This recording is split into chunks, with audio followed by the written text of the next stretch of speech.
नमस्कार. मी प्राध्यापिका मेधा दाते. लेखक क्रमांक 156. 4 जून. जळीस्थळी.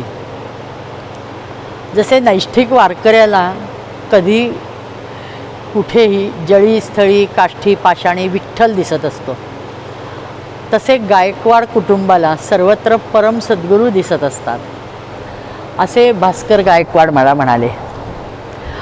की ते ज्येष्ठ प्रचारक नाना गायकवाडांचे पुतणे, ते भरभरून नानांबद्दल आणि पर्यायाने त्याच्या जोडीनेच श्रींबद्दल बोलत होते. बँक ऑफ इंडियात अनेक वर्ष उच्चपदस्थ काम करून नाना तिथून रिटायर झालेत. त्याच कालावधीत काम चालू असताना, कारकिर्दीत असताना श्रींची आणि नानांची भेट झाली. आणि मग ते म्हणाले की त्यांनी एकटे भेटून थांबले नाहीत, त्यांनी आमच्या सगळ्या कुटुंबाला श्रींच्या पायावर घेऊन गेले आणि आम्हाला त्यांची गोडी लावली. किती हे कौतुकाची गोष्ट आहे. मला ही फार नानांची म्हणजे खरंच एकत्र कुटुंब, 3-3, 4-4, 5-5 भाऊ, पण प्रत्येक भावाला त्याच्या कुटुंबासह आपल्याला जिथं भावलं आहे अशा पवित्र चरणी आणून सोडणं, हे असं घडत नाही सहसा कुटुंबात. हे फार मोठं काम नानांनी केलं आणि असंच ठिकाण की जिथं खरोखर परमात्माच होता. म्हणजे बुद्धीचे वैभव अन्य नाही दुजे, एका वैश्वानरे सकल सिद्धी, या भावनेनेच हे सारे कुटुंब श्रींना शरण गेले आणि एकनिष्ठेने श्रीकार्यात रुजू झाले. नगर जिल्ह्यातले हे कुटुंब नोकरीनिमित्ताने मुंबईत आले आणि तिथले झाले. सगळ्यांना श्रींचे भरपूर अनुभव आहेत. त्यांचा पुतण्या भास्कर रेल्वेत नोकरी करतात. ते सांगत होते की एखादे काम व्हायचे असेल किंवा हवे असेल तर नुसते मनात यायचा अवकाश, अग्निहोत्रापुढं बोलायचंही नाही, त्यावेळी मनात यायचं आणि ते पूर्ण होतंच होतं. 50 वर्ष सर्वांच्या घरात अग्निहोत्र चालू आहे. काहीही कमतरता असू दे, ती 2-4 दिवसात संपुष्टात येते. हा आमचा नेहमीचाच आता विषय झालेला आहे. कसे झाले, काय झाले याचा आम्ही आता विचारच करत नाही. सर्व काही श्रीकृपेने होते याची बालंबाल खात्री पटली आहे. त्यांच्या शब्दातून श्रींच्याबद्दलच्या श्रद्धा प्रचंड ओसंडून वाहत होत्या.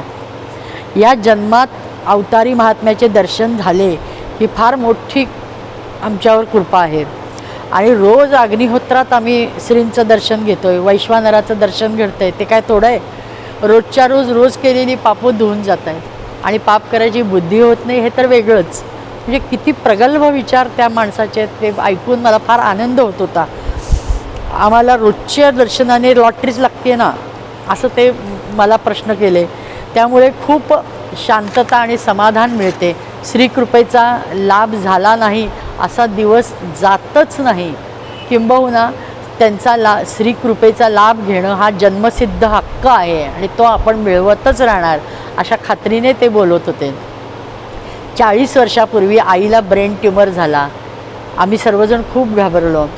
तेव्हा आत्तासारखं विज्ञान प्रगत नव्हतं, पण आईने श्रींना सांगितले आणि ती म्हणली जाऊ दे आता ते बघतील. आणि ती इतकी निर्धास्त झाली. तिची ती निर्धास्तता बघून आम्हाला आश्चर्य वाटत होतं, पण काळजी तेवढीच होती. आणि खरोखर श्रीकृपेने तिच्या श्रद्धेला बळकटी दिली.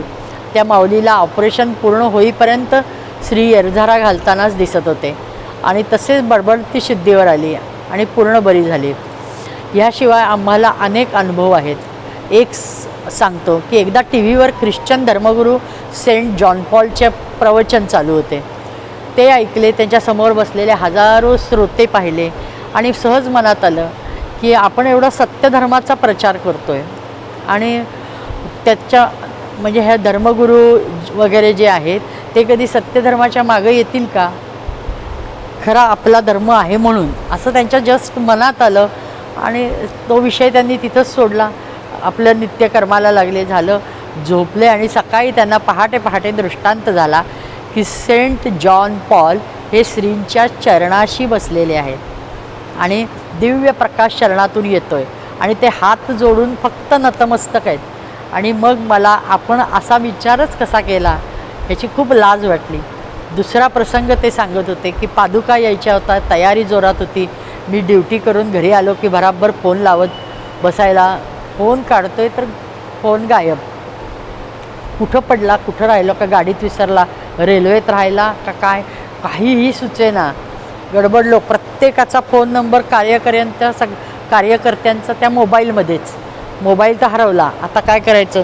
तरी बायकोचा इतका विश्वास होता, तिने लगेच त्या नंबरला फोन तर करून बघतो, काय होईल ते होईल म्हणली. म्हणून तिने फोन लावला.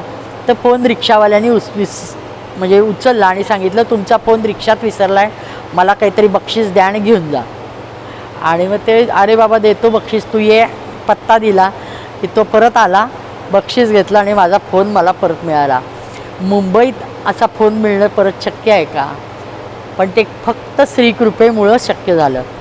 जळी स्थळी काष्ठी पाषाणी त्यांना श्रीजीच आहेत. आणि मग त्यांचं जिथं वास्तव्य आहे तिथं अशक्य काय आहे. त्यांच्या अनुभवांना शतशत वंदन आणि दृढ त्यांची श्रद्धा आणि धन्य त्यांचा विश्वास. नमस्कार.